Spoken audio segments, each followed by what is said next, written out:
itti fufuudhaan sagantaa marii paanaalii kana kan mariisisu Dream Journalism keessatti abbaa mul'ataa kan ta'ee fi dhaabbata kana hundeessuu keessatti nama gumaacha olaanaa qabu buleessa keenya gaazexeessaa Lalisaa Alamuu gara kanatti naafeera. Sagantaa marii paanaalii kana kan nu dursu isaadha. Akkuma jalqaba waan muraasa kaasee ture kaleessa kan irra deemee fagoodha jedhee ture har'ammoo as geenye jirra. As ga'uu keenyaaf immoo ijoo ogummaa maal fakkaata amma akkamitti jirra boriyoo maal gochuu qabna isa jedhu waan beeknurraa yookaan isaan waan hubatanii waan keessa jiraatan maal ta'uu qaba isa jedhuuf waa fala rakkoo qirqiddaa jiruu fi dhukkubbii jiru haasa'uudhaaf as jirra. Irra deebi'uudhaan hirmaattonni keenya galatoomaan isiniin jedha. Kallattimaan wantoota nuti kakaasnu gaazexeessummaa har'aaf kaleessaa kan jedhu irratti hunduyyuu qooda jiru, hiree jiru, tattaaffii jiru mata mataadhaan irraa dubbanna. Sabbooda taayitilii garaagaraa dhimma nu ilaallatu dhimma sadan isaanii ilaallatu adda addaa irratti hubannoo adda addaa uumuudhaaf kan irraa dubbannu ta'a jechuudha. Baay'een keessan gaaffii garaagaraa yaada adda addaa kallattii boriidhaaf humna ta'u waan sammuu keessan keessa jiru kanneen isaan kana caalaa beektanis jirtu kanneen immoo beekumsa waliigalaatiif waan hedduu hubattanis jirtu garuu raacitiidhaaf akka waan kaleessaa bukeeffannee har'atti jiraannu dhaloota amma leenjisnu kanallee kallattii qabsiisuuf fuulduree maal isa jedhuuf irratti xiyyeeffannaa eegallu jedha. Naziifii fi beekoo akkasuma dooktar dhumarratti hirmaattota keessaa namoota lama caalleef yaada yookaan gaaffii yoo jiraatan kanan hiree kennu ta'a. Ammaaf garuu akka eegalluuf gaazexeessummaan kaleessaaf har'a jiru akkamitti hubannaa kaleessa akkam ture har'a maalirra jira kan jedhu daqiiqaa sadii kenna. Sana booda taayitilii dhuunfaa keenyatti dabarra. Pirezidaantii waldaa keenya Naziif. Tole hundumaa dursee eebbifamtoonni guyyaa har'aa baga gammaddan jechuun barbaada. Baga kanaan isin ga'e. Itti aansuudhaan immoo akkasuma Lalisaan dhaabbata tokko hundeessuu dhaabbata giddu galeessi leenjii hundeessuuf adeemsuun baay'ee cimaadha. Kana hundeessee itti cichee ji'oota 6 darbaniif immoo gaazexeessitoota haaraa fedhii haaraadhaan fuula haaraadhaan dhufan gidduutti akka argaman taasisee akkasuma Dr. Gizaachoo fa'aa immoo ogummaa kanaan nan dadhabeetu hin jedhin iddoo biraadhaan hojjechaa ijoollee keenya leenjisuudhaan asiin waan geessaniif isinis baga gammaddan jechuun barbaada. Lalisaanis gaazexeessummaan kaleessaaf har'a maal fakkaataa kan jedhu egaa obbo Isaayyaas fa'aa obbo Seenee Makuriyaa fa'aa gaazexeessonni kaleessaa baay'ee nu dura turan ijoollummaan dhagaa fi ilaalaa turre gidduu jiru. Dur gaafa jennu gaa kan isaan duraa isin ilaallata. Dur dhaabbataa miti. Dur jechuun mataan isaa dur kun yoomi dhumni isaa kan jedhu nama rakkisa ta'e sababii ta'eef hammuma beenu hammuma dhageenya dubban. Egaa obbo Isaayyaas fa'aa Xuruu Warqee fa'aa yookaan obbo Seenee Makuriyaa fa'aa dura kan ture akka seenaa irraa dubbisnu akka dhageenyutti yerootti afaan Oromoo keessumaa afaan miidiyaadhaaf hin taane akka afaan simbiraatti miidiyaatti dhiyaachuu miti bataskaana keessatti illee ittiin hin lallabamne gaazexaan ittiin hin barreeffamne qubee mataa isaatii yeroo ittiin qabne ture. Gaazexeessummaan bara sanaa maal akka fakkaatu namoonni lubbuun gidduu jiran har'allee hin argamne natti fakkaata. Obbo Mahammad Qopheefaatu dubbataniiti waan baay'ee dubbatu. Sagantaa qophii afaan Oromoo jedhamu biyya keessatti qopheessuun yeroo itti dadhabame Somaaliyaa Moqaadishootti reediyoo Moqaadishoo jedhamu yeroo itti hundaa'e afaan seenaan nutti hima. Gaazexeessummaan bara durii hamaa ture jechaadha. Lubbuus hin dabarsa. Itti qaana'uutu jira. Afaanuma kana dubbachuuf itti qaana'uun bara ture. Sanaan immoo warri itti wareegama gurguddaa baasan qabsoo guddaadhaan qabsoo ijaarame godhamee egaa qabsoon hin ijaaramin uummata Oromoo keessatti naannoo qonnaan bultoonni adda addaa fincila uummata Baalee qonnaan bultoota Baalee kan jedhamu jira. Sanarraa dhufee immoo ijaaramsi Maccaatuu lamarraa immoo gara ijaarsa Abaawootti dhufee sanaan qabsoon walirraa fuudhamaa dhaloonni qabsoo walirraa fuudhaa sadarkaa ammarra geenye sadarkaatti afaan Oromootiin sa'aatii 24 guutuu chaanaalii tokko qofatu hin taane chaanaalii geeddarree ilaaluu dandeenya irra geenyee jirra jechaadha. Kanaaf gaazexeessummaan kaleessaa gaazexeessummaa ogummaa nama qaanessuuf, ogummaa nama ajjeesu, ogummaa lubbuutti kaffaluu barbaachisu ture, ogummaatti biyyaa bahuun namarra jiraatu ture. Kanaaf ogeeyyiin keenya bara sanaa biyyaa ba'anii biyya ormaatti kooluu galaa ta'anii garuu achuma ammoo afaan Oromootiin uummata isaaniitti yeroo dubbachuuf carraaqaa turan ture. Sanarraas dhufuudhaan egaa seenaa sana obbo Isaayyaas fa'aa obbo Seeneen fa'aa afaan Amaaraatiin Seeneen afaan Amaaraatiin hojjechaa ture jechuudha. Sanarraa afaan Oromoo yeroo jalqabus maal akka isaanirra gahaa ture, akkamitti tiimiin isaanii akka ilaalamaa ture hin beeknu gaa isaantu nu caalaa beeka. Ani garuu kan faanaa keessatti kutaa afaan Oromoo fi kutaa afaan Amaaraa gidduu garaagarummaa ture. Akkamitti akkatti kutaan afaan Oromoo ilaalama, afaan Oromoo afaan baay'ee galii baay'ee hin finnee fi odeensi baay'ee hin qabne godhamee yeroo ilaalamaa ture jira. Sanaanis qabsaa'onni gaazexeessitoonni iskiriiptoo isaaniitiin sagalee isaaniitiin qabsaa'anii harka amma irratti geenye irraa gaazexeessummaan Oromoo amma immoo akkan taajjabutti babal'ate garuu professionalism kan jennu immoo kan duraa caalaa baay'ee yeroo itti irratti irra geenyee jirra. Gaazexeessummaan babal'atee jira. Afaanni keenya carraa adda addaa filannoo adda addaa qabna. Televezyiiniidhaanis reediyoodhaanis barreeffamaan dhibus carraa bal'aa qabna. Garuu iskiilii fi professionalismiin immoo kan duraarra yeroo itti gadi bu'eedha. Kanaaf hojiin diriim joornaalizimii yeroo itti baay'ee barbaachisu yeroo itti gaazexeessummaa keessatti iskiilii guddisuun barbaachisuu fi leenjiin barbaachisu keessa waan hundaa'eef yeroo isaa kan eeggate amana. Egaa gaazexeessummaa kaleessaa farraa an amma nu badhetti akkasitti ilaala.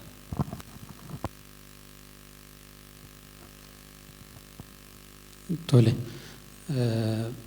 Anis duraan dursee warra har'a eebbifamtaniin bagattiin isin ga'e baga eebbifamtan jechuun barbaada. Bakka gara addunyaa miidiyaa yookiin gaazexeessummaatti makamtanii baga nagaan dhuftan isiniin jenna. Akkasuma lalisaa fi warri dhaabbata kana hundeessanii ittiin hojjechaa jirtanis maatiinis hundumti keessanuu baga gammaddan baga har'aan isin gahe. Mata duree yookiin gaaffii asirraa ka'e irratti waan gabaabaa jechuun barbaada. Gaazexeessummaa kaleessaaf har'a madaalchisuun xiqqoo rakkisa. Maaliif haalli kaleessa turee fi haala har'a jiru adda addadha. Akka warri kaleessaa keessatti hojjechaa turan keessatti miti har'a nuti kan hojjechaa jiru waan ta'eef isa kaleessaarra har'a wayyaa isa har'a kaleessa wayya jechuudhaaf xiqqoo rakkisa. Haa ta'uyyuu malee qabxiilee lamaan irratti yoo wal madaalchisne fakkeenyaaf tokko kutannoo yookiin cichoomina gaazexeessitootaa yoo kaasne tarii warri kaleessaa cichoomina yookiin kutannoo jabaa qabu laata waan jedhu na yaada akka dhuunfaa kootitti nuyi caala jechuudha. Maaliif isaan akka naziif jechuudhaaf yaale chaalenjii hedduu keessattidha kan isaan gaazexeessummaa shaakalaa turan hojjechaa turan waan ta'eef cichoomina yookiin kutannoo qabaachuudhaan isaan irra wayyaa qabu waan jedhu na yaada. Gara qabiyyeetti yookiin immoo gara professionalism isa amma naziif kaasetti yoo dhufnu an xiqqoo naziif irra yaada addaan an qaba.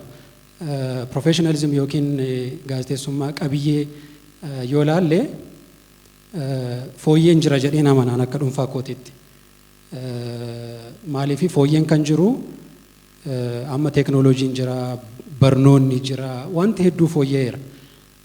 Ispeeshaalii immoo gara afaan Oromootti yoo dhiphisnu amma miidiyaan afaan Oromoo miidiyaa gurguddaa miidiyaa idil addunyaa keessatti afaan Oromoodhaan hojjetamaa jira. Wantoonni hojjetaman baay'ee sadarkaa isaanii kan eeggatan hin hojjetamu. Wantoonni hin hojjetamne akkuma jirutti ta'ee jechuudha.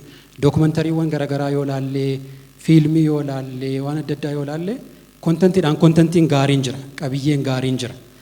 So isa duraaniirra qabiyyeedhaan ani guddinatu natti mul'ata. Duraan carraanis akkanatti hojjechuu bal'aa waan hin turreef amma fooyyeen argan akka dhuunfaa kootiitti. Garuu immoo osoo chaalenjiin duraanii amma jiraatee waan jedhu gaafa yaalu koomitimentii yookiin cichoomina gaazexeessitoonni duraanii qabaachaa turan gaazexeessitoonni amma chaalenjii akka sanaa keessatti teenyee silaa hin hojjenna turre inni jedhu anaaf gaaffiidha. Kanaafuu yoon mataa isaa walitti qabu Qabiyyeedhaan wanti gaariin jira kaleessarra har'a fooyyeen jira jedhee naman akka dhuunfaa kootitti garuu immoo gaazexeessitoonni kutannoo warri kaleessaa warri hangafoonni kaleessa qabaachaa turan rakkoo isaan dandamatanii hojjechaa turan yoon ilaalu akka kutannootti laaffinni hin jira waan jedhu kaasuu barbaadeen galatooma. Tole carraan alaatamiif baay'ee galatoomaan isiniin jedha. Duraan dursee waan an dubbachuu barbaadu dubbachuun dura mucaa umuriin isaa baay'ee xiqqoo yaanni isaa garuu baay'ee namoota baay'ee as keessatti arginu dursee deeme namoota gaazexeessummaa keessatti guddatan dulloomaa jiran yaanni isaa dursee deemeera. Maaliif karaan ittiin ilaalee karaa addaati. Ofii kootiin maafin industirii isaatti hin galu jedhee namni yaadee hanga yoonaatti namoota quban lakkaa'amanidha. Keessumattuu karaa tireeningii jechuu koodha. Kanaaf adeemsa lalisaan itti deemaa jiru baay'een dinqisiifadha waan ta'eef isaaf takka haamilee keessan naa kennaaf hin jedha. Itti aansuudhaan gaaffii kee irratti ani gaazexeessummaa yeroo durii baay'ee jiraadhee nagarree practicalis experience ni qabu baay'ee xiqqoodhaa umrii waggaa tokkoon qaba gaazexeessaa ta'e kan hin hojjedhe kana booda gara bara barsiisuutti tan ce'e kanaaf obbo Isaayyaas fa'aa akkasumas gaazexeessitoota buleeyyii fuuldura keenya jiran dursee waan kaleessaa himuuf baay'ee natti ulfaata. Maaliif himuu hin danda'u waan ta'eef. Maaliif ani bifa litereechariidhaan naareetiivii jiruun beekaa isarratti waan jedhuun barbaada waa jechuun barbaada. Kaleessa akkuma isaan jedhan waan isaan jedhan irra hin deebi'u. Waan gaazexeessitoonni dur argan karaa miidiyaa adda addaas darbaa tureera isaanis nuuf ibsaa turaniiru. Chaalenjii mana miidiyaa ministirii miidiyaa keessatti isaan mudatu afaan kanaan hojjechuudhaaf chaalenjii isaan mudataa ture karaa adda addaa dhagaa turtaniittu chaalenjiin sun amma jira moo hin jiru seeduu akka ijoo dubbitti waasni tuquun barbaadan. Chaalenjiin sun akka qorannoon mul'isutti ammayyuu jira. Ammayyuu jira garuu akka durii mul'atee hin jiru karaa adda addaati. Karaa dhoksaadhaan karaa adda addaati kan inni jiru. Miidiyaa ministirii miidiyaalee gurguddaa akka EBC keessa ammas gaazexeessitoonni hojjettan as keessa jiraachuu dandeessu. Istoorii isaan nutti himan ammayyuu akka chaalenjiin jiruttidha. Yeroo dhaqnee interview waa tokko goonu jecha. So bifa jijjiirratee ammayyuu jira garuu cabsinee ba'aa jira moo hin jirru seedhuuf immoo cabsinee ba'aa jirra. Mo'achuu duwwaan nu hafa. Mo'achuuf immoo akka kana waltumsuu akka kana beekumsaan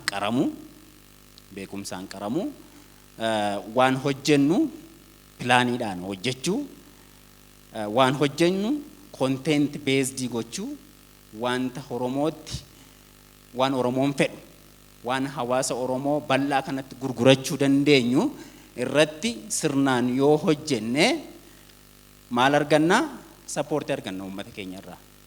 Kanaaf chaalenjiin duraanii inuma jira. Professionally barnoonni inuma jira. Inuma barata namni chaalenjiin sun garuu chaalenjoonni duraan turan garuu ammas miidiyaa keessatti inuma mul'atu. Sababni isaa maalidhaa? Fedhiin miidiyaatiin hojjechuu fi fedhiin gaazexeessummaa baay'ee babal'achaa jira. Beekumsaa fi iskiiliin immoo xinnoo duubatti hafee jira. Kanaaf konteentii keenya irratti rakkoo gurguddaan hin jira. Isa gara fuulduraan carraa argadhee isiniif ibsuu nan danda'a. Kanumaan jechuu barbaada. Baay'ee galatoomaa. Tole galatoomaa waan gaazexeessummaa kaleessaa farra jedhu aangilii adda addaatiin wanti xiqqoo kaasni carraan amma itti adeemnu yookaan kan amma dubbachuuf deemu taayitilii garaagaraati. Innis osoo kaleessa hin ilaaliin har'a dubbachuu hin dandeenye waan ta'eef jennee kaasaa turre amma Naziif taayitilii biraarraa dubbataa, Beekiin akkas taayitilii biraarraa dubbataa, Dooktariis akkas taayitilii adda addaarraa dubbanna jechuudha. Caalaatti akka isin hubattan booddees waan muraasa akka kaastaniif kanan isin afeeru Beekii biraa gaazexeessummaa irraaf kaleessaa irraa waan nu jedhee jira. Walabummaa miidiyaa fi naamusaa gaazexeessummaa kan jedhurraa akka irraa dubbannuu fi inni lammataa aktiivizimii fi joornaalizimii yeroo itti wal dhugee jiru kana keessatti attamitti adda adda baasna. Hundumtuu gaazexeessaadha, hundumtuu aktiivistii ta'ee addunyaa aktiivizimii keessa jira. Isaan kun lamaan maali? Saayinsiin maal jedha? Hawaasni akkamitti hubata? Gaazexeessitoonni akkamitti hiikuu kan jechuudhurraa waa'ee aktiivizimii fi joornaalizimii kanarraa sirnaan itti dubbanna. Fuuldurri maaliin? Gaaffii hundaati. Kalammataa Naziif irraa gaazexeessummaa nageenya biyyaa mirkaneessuu fi gahee inni qabu. Miidiyaan akkasuma hiree irra jiruu fi fuuldurri kan jedhu fakkeenyaalee jiran kaasuudhaan Dr. Gizaachoon wantoota leenjii wal qabataniif saayinsii barnootaa wal qabataniif waa'ee naamusaa fi tiksiif akkasuma immoo aadaa fi eenyummaa addunyaa gaazexeessummaa keessa jiru follow applicationidha waan garaagaraa kaasna. Daqiiqaa keessan naa gaggabaabsitu yeroon keenya akka nu jalaan deemnee fi akka sila karoorfannee deemne ittiin deemnu daqiiqaa 10 jedheen ture gara 6 gadi buusna. Yeroo keenya waan baay'ee nu jalaa deemee fi dafnee waan hin eegalleef osoon gara Naziifitti dhufeen osoon gara Beekamitti dhufee natti tola. Beekaa walabummaa miidiyaa fi naamusa gaazexeessummaa irraa dubbanne waan walabummaaf waa'een naamusaa erga kana fakkaatee kan jedhu ammoo gara Dr. Gizaachootti dhufe biyya jaaruuf biyya diiguutti immoo kan jedhu immoo gara Naziifitti dhufa. Beekoo taayitilii kanarraa haa eegallu. Tole. Walabummaa miidiyaa fi ogummaa gaazexeessummaa wantoota yookiin mata dureewwan adda adda baasanii ilaaluun baay'ee ulfaatudha. Maaliif waan walirratti hirkatanidha lamaan isaaniiyyuu. Especially gara biyya keenyaatti gadi buusnee gaafa ilaallu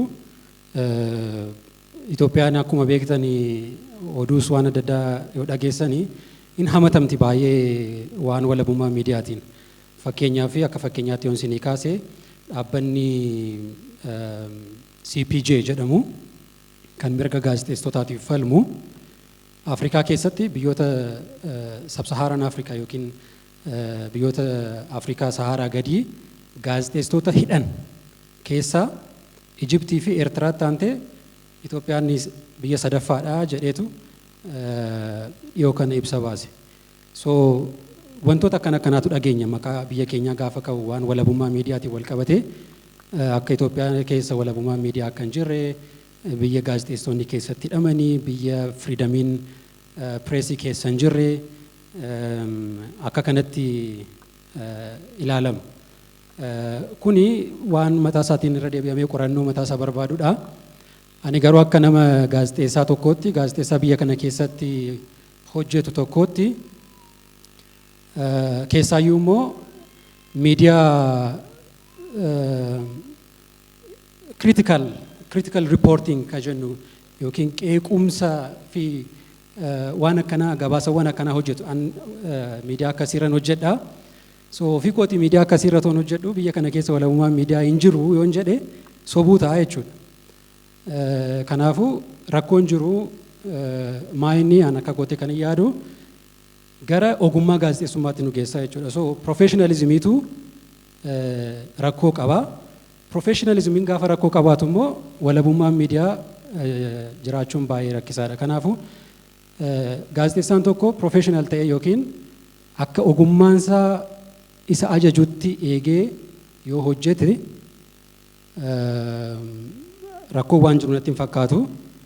Garuu gaazexeessummaa kana ogummaa kana waan adda addaa wajjin gaafa walitti hidhamaa deemu fedhiin siyaasaa jiraachuu danda'a, intarastiin adda addaa jiraachuu danda'a. Gaafa kana wajjin gaafa walitti hidhamaa deemu gaafa sana wanni amma jennu hidhaan wanti biraa dhufuu danda'a jechuudha. Kanaafuu yoo ogummaan gaazexeessummaa professionalism inni jennu hin jiru yoo ta'e miidiyaa walabummaa miidiyaa eeguun baay'ee ulfaataadha. Kanaafuu rakkoo guddaa waan achi jiru natti fakkaata. Sun immoo maalirraa dhufee qabxii gabaabaa waan baay'ee akkan hirannee fi waan baay'eetu gaazexeessummaan in terms of professionalism yookiin ogummaatiin rakkoo hedduutu jira. Garuu achi keessaa tokko kan amma lalisaan gaaffii irratti tuquudhaaf yaale waa'ee aktivistummaati. Aktivistii fi aktivistii ta'uu fi gaazexeessaa ta'uun biyya kana keessatti baay'ee wal makee jira. Gaazexeessaa ta'uun dhugaa gabaasuu yookiin dhugaa himuu jechuudha, waan biraa miti. Yoon baay'ee simplified definitioniin isaa dhugaa himuudha, wanni biraan qabu. Aktivistummaan ammoo waan tokko dhugaan achi jiraachuus danda'a, jiraachuu dhiisuus danda'a, garuu waan sana leellisuudha. Fakkeenyaaf political activist namni ta'e, namni aktivizimii siyaasaa keessa jiru intarastii siyaasaa isaa eeggateetu waan sanaaf aktivistummaa hojjeta jechuudha. So nu biratti wanni kun lamaan waan baay'ee wal makinatti fakkaata. Ani gaazexeessummaa keessa gara waggaa 12 hojjedheera. Haaf walakkaasaa anumtu gaazexeessaa ta'een hojjedhe jedhee dubbachuudhaaf nan rakkadha. Aktivistiis hin ture. Waan adda addaa barreessuu baay'ee wal makaa waan tureef jechuudha. Garuu gara boodaarra gaafa ogummaan kun sirriitti hubachaa gaafan dhufu amma aktivistii otoo hin ta'in gaazexeessaadha jedhee of waamuudhaaf ija jabaadhee dubbachuu nan danda'a. Warra amma eebbifamtan asumaan ergaa gabaabaa warra amma eebbifamtanii isin gaazexeessitoota Oromooti yookiin immoo gaazexeessitoota Itoophiyaatis yoo jettan akkitti of waamtan gaazexeessaatti aantee waa maxxantee dhufti taanaan of gaafachuu of ilaaluu qabdu jedhee tan amana. Maaliif gaazexeessaan Oromoo hin jiru. Gaazexeessaatu jira. Aktivistummaan iddoo kanatti kan inni aktivistummaaf gaazexeessummaan kan inni wal maku jechuudha. Fakkeenyaaf gaafa tokko gaafa oduu hojjennu chaalenjiiwwan yookiin akka rakkootti nu mudatan keessaa biyya kana keessa waraannatu jira quba qabdu. Bakka waraanni itti deemaa jirutti fakkeenyaaf hidhattooti naannoo Amaaraa keessa socho'an faannoo ka jennuun naannoo Oromiyaa keessatti yoo nama nagaa ajjeesan miidiyaa keessatti hojjennu keessatti gabaasuudhaaf hin rakkannu. Fiignee dhaqneetu warri faannoo akkanatti nama ajjeesan maal jennee hin gabaasnu. Hidhattoonni waraana bilisummaa Oromoo yookiin kan mootummaas ta'uu danda'u.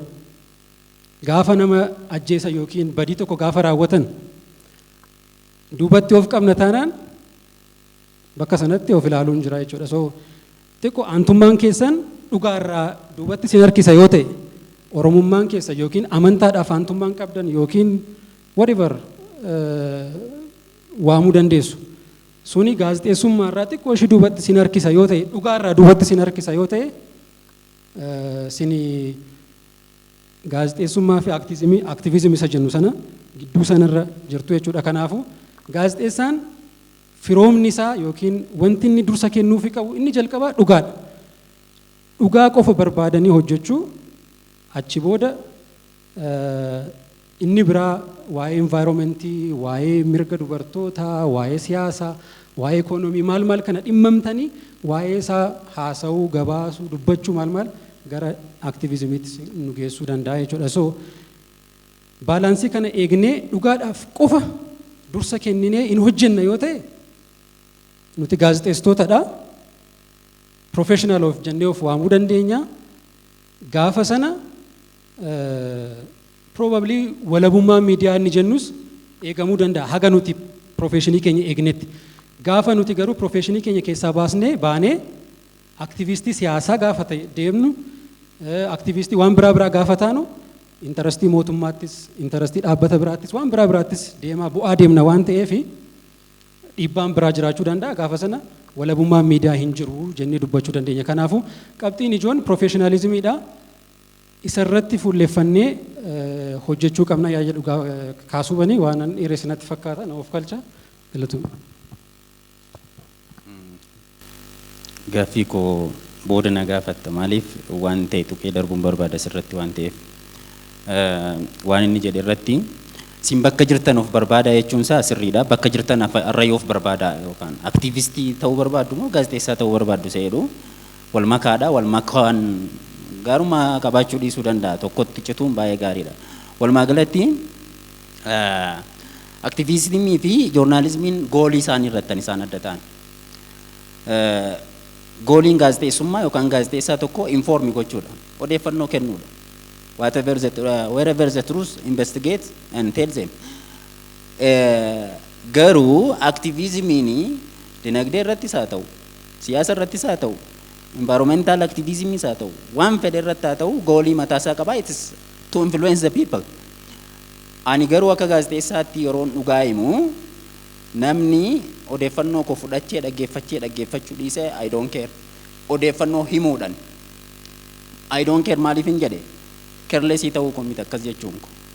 It depends. Kontentiin ilaadhu irratti hundaa, dhugaan himuu irratti hundaa. Dhugaa barbaaduudha jennee irra miti.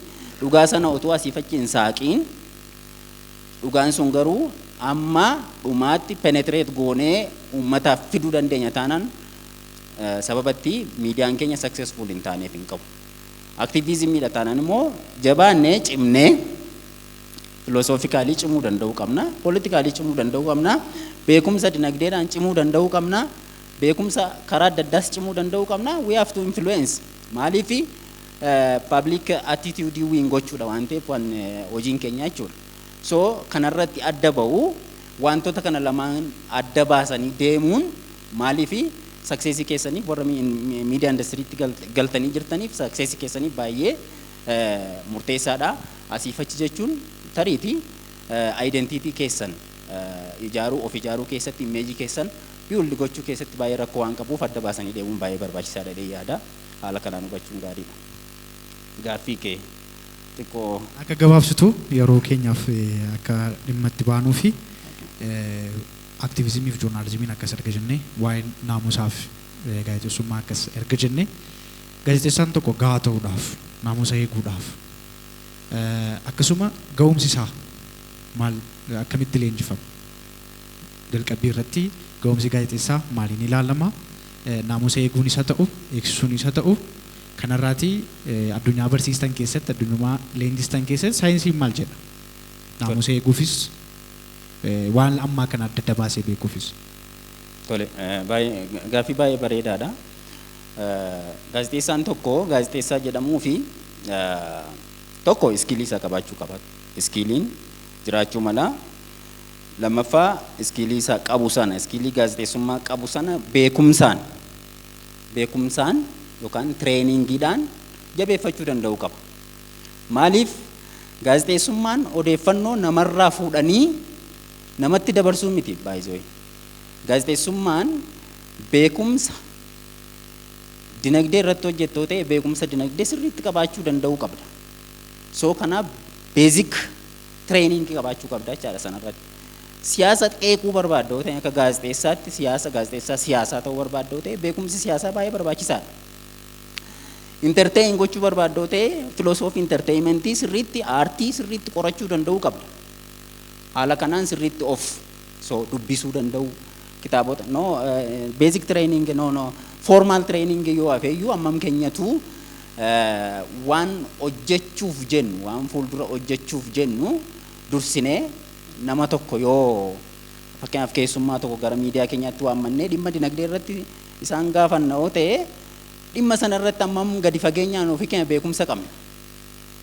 Ammam of qopheessineerra yoo ofii keenya beekumsa qabaanne malee gaaffii jabaa gaafachuu hin dandeenye.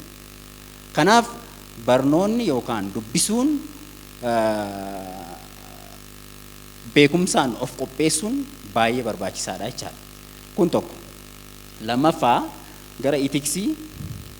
Itiksiin barnoota keessan inni jiru. loojikii barachuudhaan etiksii joornaalizimii barachuudhaan kan inni jiru.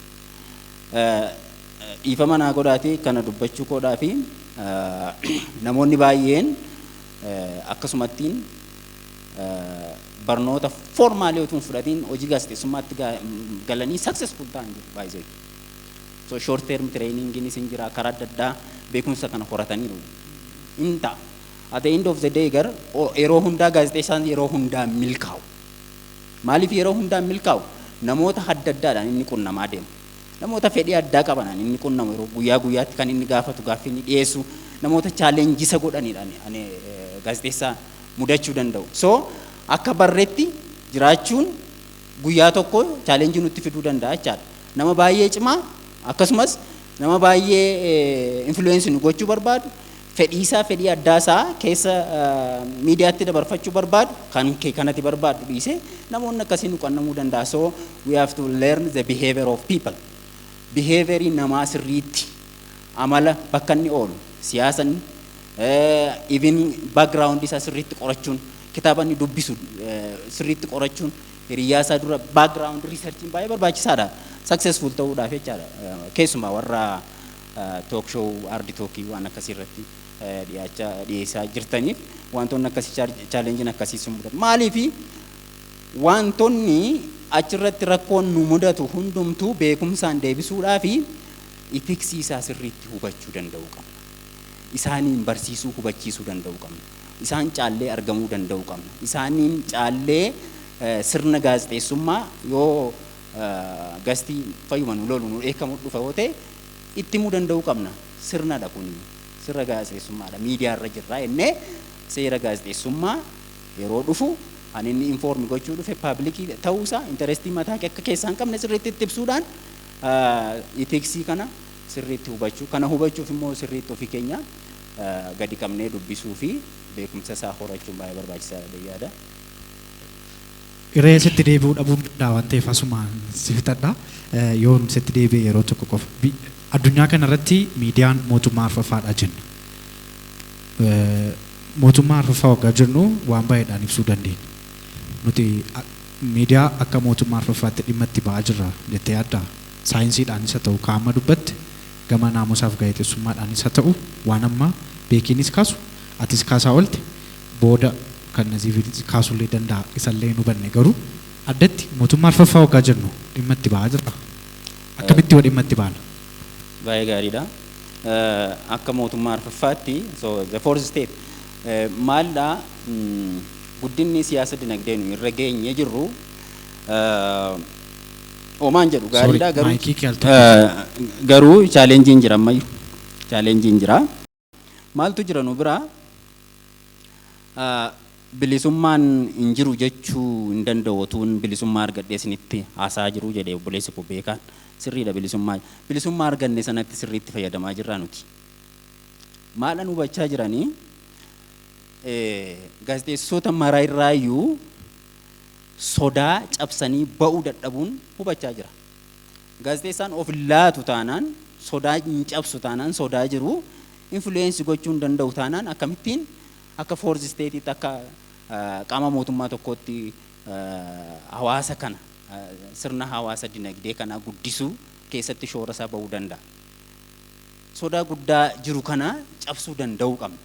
Fakkeenyaaf yeroo hundaa peace building keessatti ga'een miidiyaa maalidha jedhee yeroo gaaffiin gaafatamu nan nagaa kanarratti yeroo showun tokko paaneliin tokko geggeeffamus nan arga.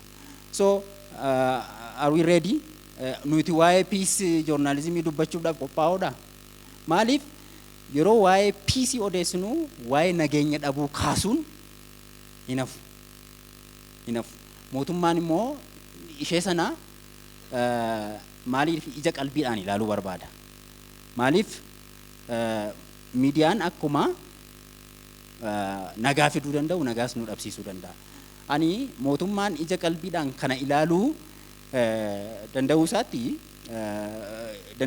isaatti nan gammada homaa rakkoo hin qabu. Maaliif backfire yeroo godhu wanta akkasii baay'ee ulfaataadha wanti itti deemu ta'uu danda'a waan ta'eef. Garuu mootummaa influence gochuu dandeenyeerra nuti. Sodaachuurraa hojjechuu wayya jennee namoota meeqan keenyatu kutannoodhaan itti galeera. So kanaani sodaadha kanan argu waan ta'eefi haala kanaan akka qaama mootummaa tokkootti hawaasa dinagdee keenya hawaasa keenya keessa gallee mootummaa irratti dhiibbaa uumnee poolisii jijjiirsifnee sirna siyaasaa jijjiirsifnee sirna dinagdee jijjiirsifnee hojjechuu keessatti ammayyuu hanqina guddaatu jira. Maaliif ani hin beeku waan ta'eef wantan argee hanga yoonaa hin qabu waan ta'eef amma dhiyeenya kana wantoonni argamaa jiran jiru. Cabsanii ba'uun tokko jiru. Ministry Media OBN wanti inni hojjetaa jiru qorannoo investigative journalism kana uummatatti beeksisuu irratti duraanis hin turani haala adda addaatiin hin ture hojjetamaa ture. Amma garuu more social mediaanis sana wanta walirraa fuudhuuf baay'ee viral ta'e wanti inni wanta hojjetamaa jiru keessumaa malaamaltummaa dhabamsiisuu irratti hojiin hojjetamaa jiru haala kanaan yoo itti fufe hojii bareedaa ta'ee yaada. Haala kanaaf akka itti fufu immoo ammuma qaamonni kanarraa itti gaafatamummaadhaan hojjetaa jiran sirriitti itti fufsiisanii namoota sanarra hojjetan jabina isaanii sirriitti beekumsa isaanii tireeningiidhaan cibsanii rakkoolee isaan mudatuu danda'an irratti akkaataa isaan ofirraa qolachuu qaban irratti sirriitti sappoortiif tireeningii laachuudhaan jajjabeessaa yoo deemanii influensi gochuun sun itti fufaa jedhee yaada. Haala kanaan ibsuu barbaada. Tole galatoomii gara Nazifiitti dhufa waan isaan kakaasan galtee guddaa ta'ee yaada. Dabarratti humni miidiyaan qabu maal erga ilaalle humni isaa mootummaaf fadha jennee irra jireessaan humni kun nagaa fiduufis nagaa booressuufis akkamitti isa jedhuuf hiree isaa guutummaatti itti fayyadame. Tole waan baay'ee galmeen haa ta'u tuttuqaniiru. Dr. Gizaachonis ethical journalism irratti waan jedhan qabu. Beekaan waa'ee journalism irratti gaazexeessaan Oromoo yookaan gaazexeessaan Itoophiyaa jedhamu hin jiru. Because journalism is a global profession. Akkuma hakiimii Oromoo jettu, hakiimii Itoophiyaa jettu, hakiimiin hakiimiidhuma miti. Lafa argetti nama arginaan inuma akkama. Gaazexeessaanis gaazexeessaa Oromoo, gaazexeessaa Amaaraa, gaazexeessaa Itoophiyaa kan jedhamu hin jiru. Iddoo dhagettu hundumaattuu gaazexeessaadha. Gaazexeessaan immoo ethical journalism jechuun jalqaba anaaf nama akka namaatti ilaalu quotationii jecha Dr. Gammachuu Magarsaa yeroo baay'ee social media irra deddeebi'u tokkoon arga. Oromoon namaan nama jedha. Meeqan keessattuu yaadata jecha kan. Oromoon namaan nama jedha. Kanaan Boorana dhaqeen arge. Gaazexeessaan namaan nama jechuu danda'utu irra jira. Gaafa namaan nama jettanii ethical journalismiin ijoon isaa achi dhufa. Gaazexeessaan saayidii hin qabatu. Saayidii gaafa qabatu nama walitti naqa. Nama silaa araaramuu danda'u araara addaan fageessa. Kanaaf gahee gaazexeessaan nagaa uumuu keessatti qabu hubachuuf jalqaba warri keessumaa ogummaa gaazexeessummaa keessa jiru humna miidiyaan qabu, humna nurka jiru, maayikii nurka jiruu fi chaanaalii nutti kenname maal gochuu akka inni danda'u nu hubannu taanaan fakkeenyaaf biyyoonni niwukileer hidhatan jiru. Kan akka Raashaa fa'aa, Ameerikaa fa'aa, Hindi fa'aa, Chaayinaan fa'aa niwukileerii qabu. Niwukileeriin kunii utuu dhukayeetii maal gochuu akka inni danda'u yoo nu hubatan ta'ee akkuma yaalitti calluma dha'ee niwukileerii dhugaasanii nus balleessanii ofis balleessu jechaadha. Jaroonni kun humna niwukileeriin qabu waan beekaniif utuma lola keessa jiranii niwukileerii kanatti amma yoonaan fayyadamne. Kana jechuudha miidiyaa jechuun humni inni qabu humna biyya balleessuu danda'u.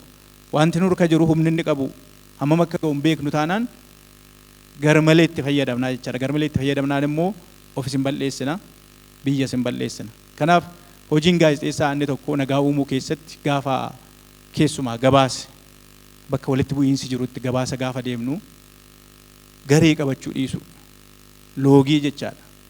Loogii kan qabannu taanaan gabaasa tokko tokko yaadadha. Ijoollee gaazexeessota afaan Oromoon hojjetanis afaan Amaaraan hojjetanii leessee fakkeenyaaf amma iddoo tokkotti walitti bu'iinsi sabummaa uumamee namni sabummaadhaan Amaara ta'e tokko du'e.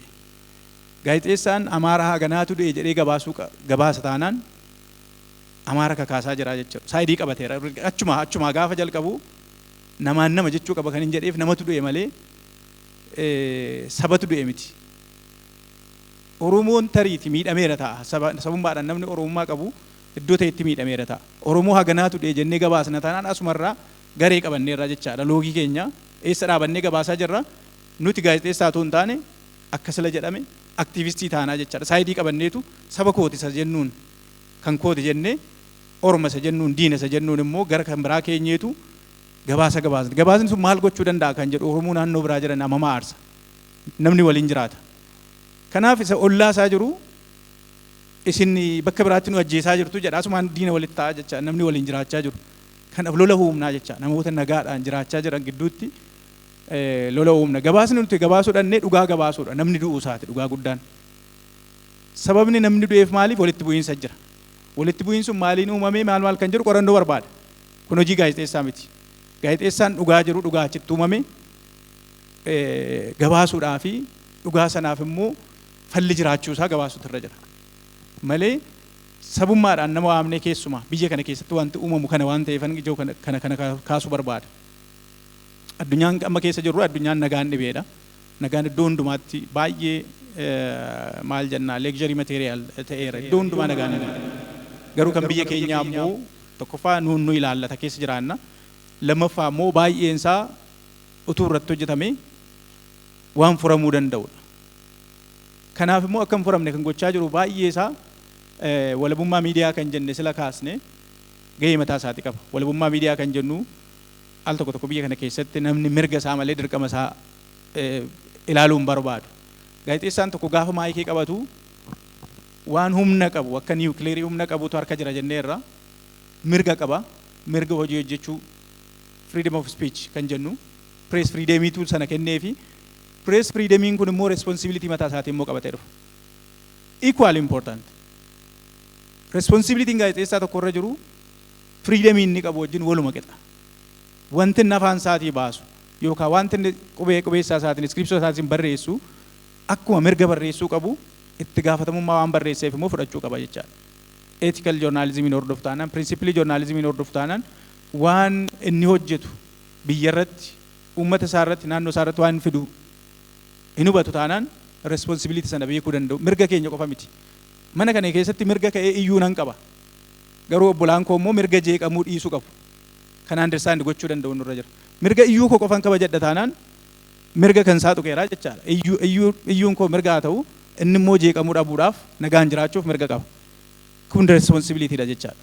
Kana hubannu taanaan gaazexeessummaan gara aktiivizimii sila jennee saayidii qabachuutti kan inni deemu. Miidiyaan akkuma jenne fourth state biyya diiguus ijaaruus danda'a. Fourth state kan jennu hunda'uun bara duriiti kan fourth state jedha. Sanaa ol waan deeme natti fakkaata amma humni miidiyaan qabu. Maaliif citizen journalismiin internet penetrationiin journalismii babal'iseera. Hunduma keenyatu gaazexeessaadha. Gaazexeessaan akka dura warra televezyiinii irraa hojjetuuf warra reediyoodhaan dubbatu yookaan warra gaazexaa barreessu qofa miti. Hundumti keessan gaazexeessaadha. Asitti suura kaastanii namoota meeqatu poost godhee jira sooshaal miidiyaa irratti. Nama meeqatu tiktookiin dabarsee jira. Nama meeqatu immoo waa barreessee gabaasee jira. Kanaaf everyone is journalist. Journalismiin እንደውም anaaf amma citizen journalismiin erga dhufe namni internet access qabu hundumtu gaazexeessaa erga ta'e namni hundumtu principally journalismii hubachuu danda'utu irra jira. Sana gochuuf immoo knowledge is everywhere. Internetiin benefitii nuu fide keessaa tokko beekumsi iddoo hundumaa jira amma. YouTube yoo bantan waan namni maastersii waggaa 2 baratee peeperii barreessee pireezenti godhee yookaan andarii ta'ee rakkatee eebbifame tokko YouTube irraa barachuu dandeessu yookaan isa caalaa deemuu dandeessu. Onlaayinii Google internetii qabaataniinaan onlaayinii dhaabbileen barsiisan baay'eetu jira. Kanaaf knowledgein bakka iddoo hundumaa jirutti hin beeku jechuun waan nama baasus miti. Kanaaf nagaa biyyaa ijaaruu keessatti, nagaa biyyaa diiguu keessatti gaheen miidiyaa baay'ee olaanaadha. Taayitilii baay'ee nama dubbachiisuudha. Taayitilii baay'ee dheeraadha. Jechoota tokko lola biyya keenya keessatti yeroo darbe gara kaabaatti gaggeeffamaa ture. Kaaba ammas lolli jira. Kibbas jira lolli. Jechoota gaazexeessitoonni fayyadamantu jira. Mootummaan akka mootummaatti yookaan dhaabbileen siyaasaa fayyadamuu danda'u. Junta jechuudha. Fakkeenyaaf innis ni kaasa. gaazexeessitoonni jechoota akkasii fayyadamuun so emotionaalidha, emotionii uuma. Namuma saba bira jiru sabaan Tigree ta'een juntaa jechuu jalqabe. Miidiyaa irraa waan arguu jalqabeef. Juntaan kan jedhamee garee lola sana gaggeessuu fi garee waraana sana gaggeessu ture kan jedhameef intentionii mootummaa sana natti fakkaata. Erga gaazexeessaan fayyadamee booda namni sabummaadhaan Tigree ta'e hundumtuu juntaa jedhamuu jalqabe. Ammas jira. Naannoo Oromiyaatti Shanee kan jedhu jira. Naannoo Faannootti immoo Jaawusaa kan jedhu jira. Jechoota akkasii akka gaazexeessaatti irraa of eeggachuun nurra jira. Namni sun maal jedhee of waama? Anaaf an gaazexeessaadha. An dhaaba siyaasaa miti, garee siyaasaa miti. Waan namni sun jedhee of waamu yeroo jennee waamnu saba qaama sana deeggaru niwutiraalaayiz gochaa jirra jechaadha. Miidiyaadhaan gaafa dubbannu. Miidiyaan kun kan kootii ilaalcha jiru qaba. Bor gaafa yaada araaraa miidiyaa sana irratti dubbattan namni sin niwutiraalaayiz gootan suni sin deeggaraa dhufa, sin dhagaa dhufa jechaadha. Kanaan gahee araarsuu keenya taphachuu qabna. Dhaabbileen siyaasaa jechoota isaan fayyadaman miidiyaan dhaabbilee siyaasaa paartiizaan miidiyaa warra ta'an fayyadamuu danda'u ta'a. Already paartiizaanidha jarri siyaasa garee qabu. Miidiyaan jira sabi. Miidiyaan niwutiraal ta'ee saba hundumaaf hin garee hundumaaf hin hojjedha jedhu garuu jechoota emotional ta'an bileem nama godhan maqaa nama balleessan akkasii fayyadamuu dhiisu. Gara dhuunfaatti gaafa dhufnu lafuma kaanii namoonni tokkotu baalaansi hin godhin nama dhuunfaa yeroo maqaa balleessan jira. Humna guddaa qaba.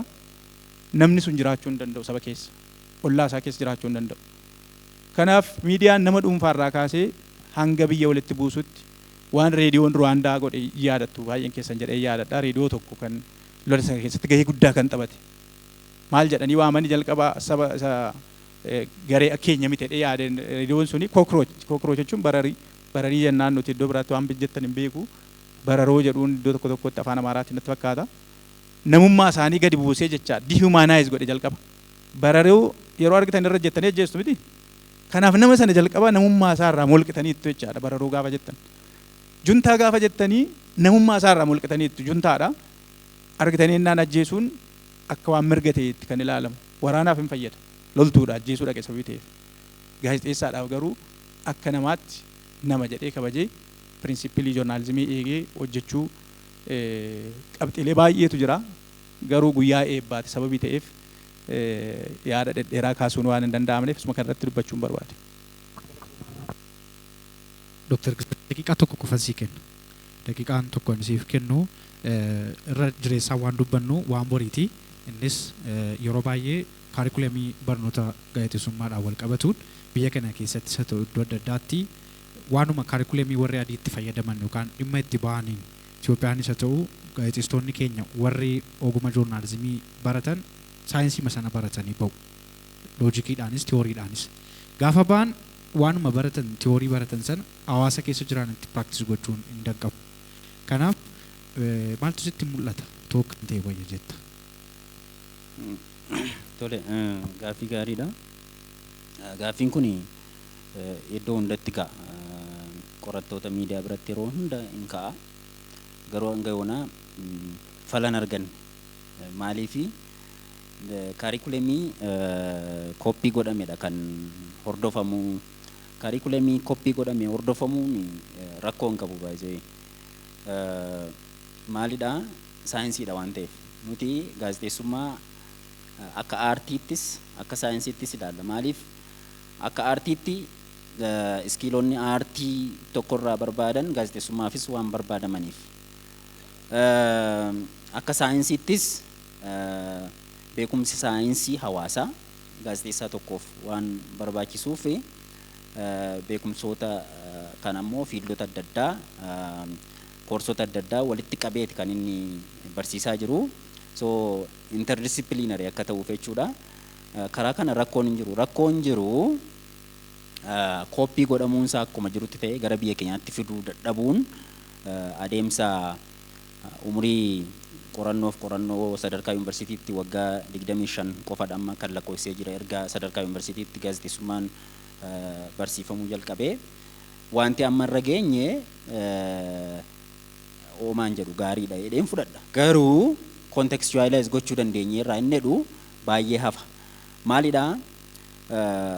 Saayinsii akka jirutti saayinsii isaa fudhachuu yoo barbaanne gara biyya keenyaatti finnee aadaa qabna, sirna aadaa qabna, sirna dinagdee qabna, sirna hawaasaa social interactionin keenya maal akka ta'e, safuu akkamii akkam walirraa barbaanna inni jedhu hin dagatama yeroo hundaa. Kana kaarikulemii keessa galchuun yeroo fudhachuu danda'a malee wanti itti yaadamaa jirudha sadarkaa qorannootti baay'ee barbaachisaadha waan ta'eef. Oromoon miidiyaa isaa akkamittiin hoogganachuu qaba isa jedhu irratti gara fuulduraatti deemamuu mala jedhee yaadan akka kootti akkasittiin hin hafnu waan ta'eef chaalenjii keessa turre irratti keessatti hin hafnu jedhee yaada waan ta'eef wanta saayinsii barannee gara sirna hawaasa dinagdee keenyaaf aadaa keenya duudhaa keenyaatti finnee irratti hojjechuun baay'ee barbaachisaadha. Kanarratti keessumattuu practical creative industry irratti warri talk show waan adda addaa hojjechaa jirtan sirriitti irratti hojjechuu dandeessu. Wanti isin dhorku hin jiru waan ta'eef. Wanta amma hojjechaa jirtan sana safuu wanta Oromoon barbaadu keessatti kontentii isaa keessatti qabiyyee isaa keessatti itti yaaddanii hojjechuu jalqabuu hin dandeessu. Akka barnootaatti akka trainingiitti garuu literaaturii afaan Oromootti jijjiiranii qopheessuun xiqqoo qorannoo fi yeroo fudhata waan ta'eef karaa kana duubatti hafumsi jira. Duubatti hafumsi karaa kanaan jiru industirii isaa irratti rakkoo fidaa, rakkoo hin fida sirriidha. Rakkoo hin fidaa garuu rakkoo kana cabsinee bahuu hin dandeenya. Maaliif kan hojjennu afaan hawaasa keenya dhaga'uun waan ta'eef. Wanta hojjennu baruu danda'uu qabna. Taargeeta awudiyaansii keenya sirriitti beekuu danda'uu qabna. Gooliin showuu kooti yookaan immoo gooliin niwusii kooti maalidha kan jedhu gaazexeessaan baruu danda'uu qaba. So sana baree hojjeta taanaan wantoota sanaaf barbaachisan barreessuun isa rakkisochaadha. Kana keessatti maaltu barbaachisaa? Baalaansii gochuu barbaachisaa. Wantoota karaa qixa tokko yaaduu irratti hin ta'in namoota siyaasa adda addaa hordofanti biyya keenya keessa jira. Ga'umsa dinagdee siyaasaa, ga'umsa beekumsaa adda addaa warra qabantu biyya keenya keessa jira. Isaaniin sirriitti eessa jiru? So eenyuufan dhiyeessa isa jedhu sirriitti beekuun barbaachisaadha. Amma maalti moobiin tokko jira. Wanti waliif duuluun tokko jira social media irraa. Influensii social mediaadha. Sun cabuu danda'uu qaba gabbaayizooyi. Maaliif cabaa? Waliif birmachuun wanta faayidaa qabu irratti ta'uu danda'uu qaba. So wanta faayidaa qabu immoo waan sabistaansii qabu, wanta uummata barsiisuu danda'u, waan haaraa tokko, waan kanaan dura hin ta'in, hin hojjetamiin, istaayilii. Sigguta sa'aatii keenya. Sigguta. As naa deebii sigguta. Waan ta'e tafaayyuu. Sittiin deebi'a falli maal kan jedhu sitti deebi'a sigguta. Beekoo. Aktiivizimii joornaalizimii naamusa gaazexeessummaa fi miidiyaa irratti rakkoowwan jiraniif wantoota adda addaa kaasaa turre fuulduraaf falli maali kan jedhurraa waan mul'atuuf humna miidiyaan qabutti fayyadamaa jirra. Kana jennee waan kaasaa turre fuuldurri maal kan jedhu qofaa waa'ee boriitu nu dhiba waan ta'eef fuuldurri maali? Waan lama kaasuun barbaada. Tokkoffaa isuma amma haasofne rakkoo guddaa rakkoo professionalizimiiti jenneerra. Isuma furmaanni isuma garagalchuudha. Professional ta'uudha. Filannoon biraa waan jiru natti hin fakkaatu. Isa ta'uudhaaf garuu haalli mijatu hin jiru. Kanaafuu amma gara fuulduraatti yeroo hin murtoofneef rakkoo ta'e itti fufuu danda'a. Maaliif siyaasni biyya kanaa polarized isa jedhan waaltaa raggata jedhu ministeerri muummee keenya. Polarized jechuun gamni tokko qarqara gara bitaa jira, inni tokko immoo qarqara gara mirgaa jira. Siyaasni akkasitti polarized waan ta'eef namnis achuma jira. Inni miidiyaa hordofus bakkuma siyaasni jiru.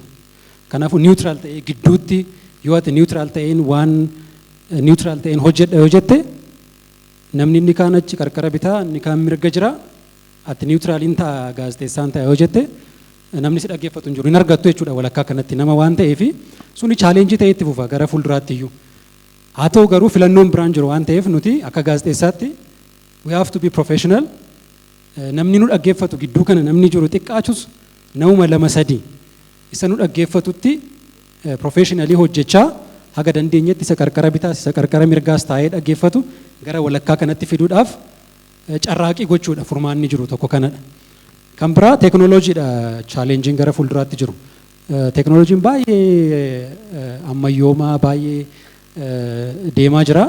Sana wajjin update of goonee sana wajjin deemuun chaalenjiidha.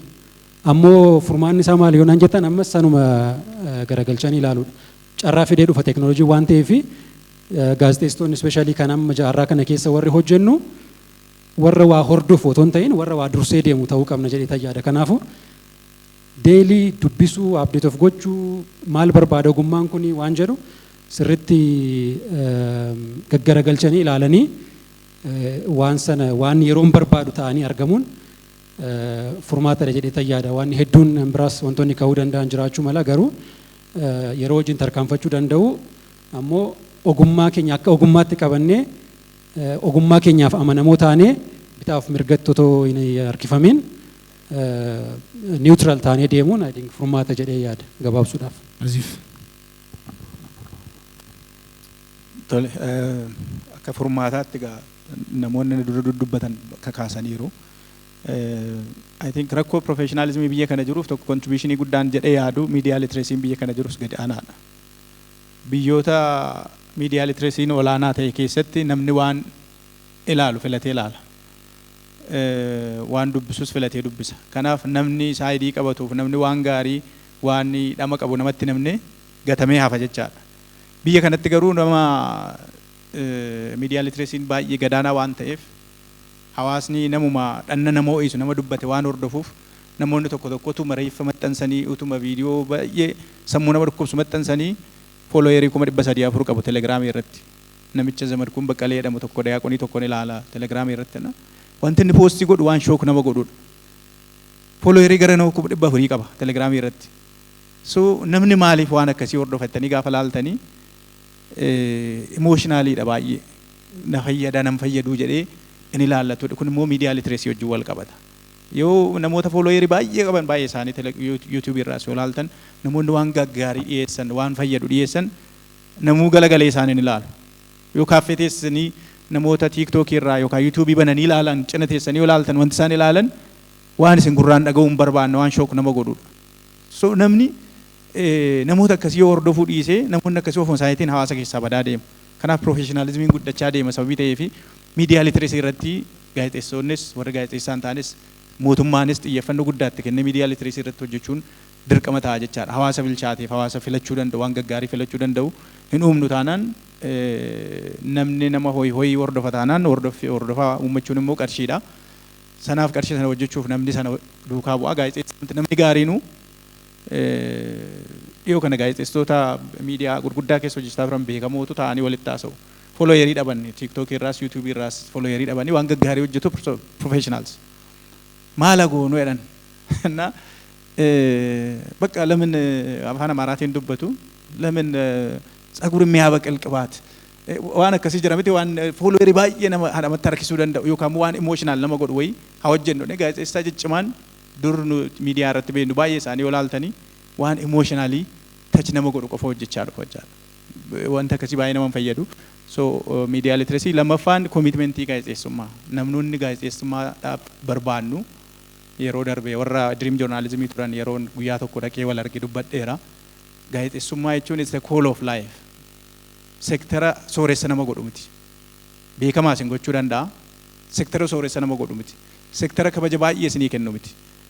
Garuu akkuma barsiisummaa akkuma hakiimummaa waamicha jireenyaa ta'ee yaadan keessa keessaniin ba'u al tokko seennaan gaazexeessaan keessa namaatiin ba'u dhiiga namaatiin wal makata. Waan itti waamamtanii dhuftan kan ammoo guutumaa guutuutti gaazexeessaa cimaan gaazexeessaa gaariin hawaasa fayyadu maal ta'uu qabaa kan jedhu baay'ee dubbisuu baay'ee beekuu professionii sanatti of guddisuu jechaadha. Sadarkaa addunyaatti asuma keessatti qofa naannofne gaazexeessaa taanee hafuutu hin taane sadarkaa addunyaatti ofii beeksisuu uummata keenyaaf fayyaduu danda'uu qabna. Akka furmaataa tokko lama qaban jechuu barbaadu isaan kana. Galatoomi Dooktar gabaabsitii yoo fala kan jettu daqiiqaa tokko qofan sii kenna. Tole gara fuulduraatti maal gochuu qabnaadha natti fakkaata waan inni irratti mari'achaa jirru. Kanarratti ani gara fuulduraatti maal gochuu qabna seedhu irratti barattoota koo galateeffachuun barbaada baay'ee. Asubaan isiniin galateeffadha. Maaliif maal gochuu qabna seedha jedhu sana dursanii arganiiru isaan. Namni hundumtuu guddina digital technology, social media kan hojii wal qabsiisee fedhii of agarsiisuu, fedhii taalentii ofii agarsiisuu, fedhii baay'ee horachaa jira si'a kana. Fedhiidhaa fi wanta industiriin sun barbaadu garuu guutanii argamuun baay'ee barbaachisaadha. Sana cabsuudhaan fedhii koon dura waa professionally waa hubachuun trainingi waa na barbaachisa jedhanii dhufuu isaanii irratti baay'een galateeffadha. Amalli kun baay'ee baratamuu qaba. Kan hojii wal qabsiisee maaliin jechuu barbaada? Miidiyaan guddina dinagdee siyaasaa biyya tokkoodhaaf baay'ee murteessaadha. Biyyoonni guddina dinagdeedhaan keessumaa boodatti hafanii turanii warri Eeshiyaa biyyoonni dinagdeedhaan amma yeroo kana guddatan miidiyaa akkaataa isaan itti fayyadaman aggressively isaan fayyadaman baay'ee. Kanaafi beekumsaan of tumsuun baay'ee barbaachisaadha. Shoorri miidiyaa olaanaadha. Garuu akkaataa itti fayyadama keenyaa sirriitti keessa deebinee of qo'achuu, of sirriitti of ilaaluu, ga'umsi keenya eessadha, fedhiin keenya eessa jira inni jedhu sirriitti ilaaluun barbaachisaadha. Carraalee training center akkas banamanitti fayyadamuun immoo maaliif carraaleen kun maaliif akka fedhii isaatti carraa provide gochuu danda'u qaba waan ta'eef miidiyaan training centeriin akkasii gama barbaadaniin gama training short term training gama barbaadaniin dhuftanii training gaafatanii sirriitti itti fayyadamuu danda'uun baay'ee barbaachisaadha. Maaliif interestii qabdu taanaan keessa turuu barbaaddu taanaan jechaadha. Kana jedheen maalan jechuu barbaada dhuma irratti wantan argurraa dhiifama naa godhaati. Mainstream miidiyaan rakkoo guddaa keessa galeera sababa social media. Amma yeroo ammaa kana TikTok irratti namoota followerii qaban, social media irratti namoota waan ta'e qaldanii waan ta'e baacanii si kofalchiisanii namoota kofalchiisuu danda'an gara mainstream miidiyaatti finneeti gaaffii gaafachaa jirra. Baay'ee gaariidha. Maaliif taalentii sana develop gochuu irratti baay'ee gaariidha. Garuu conventional newsii social media irraa fudhachuun hamaadha. Baay'ee hamaadha. Maaliif yeroo hundaa kanan arga waan ta'eef. Wanta social media irratti post godhamu har'a miidiyaan guddaan tokko fuudhee Facebookii mataa isaa irratti dhooba. Without any verification. Kuni baay'ee hamaadha. Kana irratti baay'ee of eeggannoo guddaan godhamuu qaba. Wantoonni kuni iddoo isaan creative industry fi conventional journalism, mainstream journalism adda baasanii beekuun barbaachisaadha. Waliin laaquun maaliif kufiinsa fida waan ta'eef. Sababa kanarraa kan ka'e maaliif yeroo nutti qoosamu baay'ee sodaanna. Baay'ee Ameerikaa keessatti Donald Trump yeroo pirezidaantii turanittis ammas gaazexeessitoota kan isaan arrabsaa jiran. Gaazexeessitoonni Donald Trump gara fuulduraa pirezidaantii ta'a jedhanii sodaatanii duduba deebi'anii hin jiran. Qeequu irratti jechaadha siyaasa qeequu irratti. Maaliif ati once certified taatee taanaan conscience isaa qabda jechaadha. Sammuun kee wanta gaariif wanta yaraa madaaluu danda'uu qabda. Kanaan certified taatee hojjechuuf mirga qabda. Sanarratti falmachuu danda'uu qabda. Sanarratti gaafa falmattee ati immoo gaafa cimtee argamtee dhugaatiin gaafa deemtee hin mo'ata. Dhugaan hin mo'ata waan ta'eef. Kanaafi yeroo qeeqamtan yeroo karaa adda addaa qeeqamtan social media irratti yeroo qeeqamtan hamileen keessan hin laafin. Maaliif sana cimsatanii dabarsitanii deemuudhaaf maalan dogoggore seedhu keessa deebi'aati ilaalaa isarratti of fooyyessaa haala kanaan of fooyyessuun ni danda'ama. Keessumattuu eeriyaa tireeningii itiksii irratti baay'ee cimtanii fedhiidhaan gara tireeningii dhaqxanii fedhii keessan mul'istanii dhaqxanii tireeningii isaa fudhachuun baay'ee barbaachisaadha jedha. Galatoomaa. Galatoomaa akka yeroo keenyaatti gaaffii mana keessaa yaadnee turre asumaan akka nuuf kolchitan hin barbaada. Yeroon waan nu jalaa dhumeef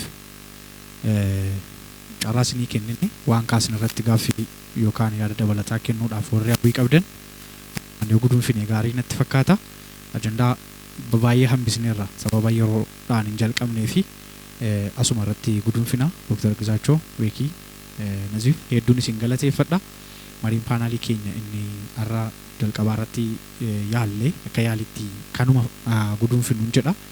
Kana booda ji'ootaan mata duree yookaan taayitilii adda addaa irratti kan yeroo adda addaatti wal arginu ta'a jedheen waadaan isinii gala. Dhimma kanarratti hojjechuudhaaf waan abdii guddaa qabnuu fi fixanneerra waan hafeef yookaan waan dheeressineef ijaaf qalbii irraa nu hambifadhaan jedha. Of kolchaa guduunfaneerra.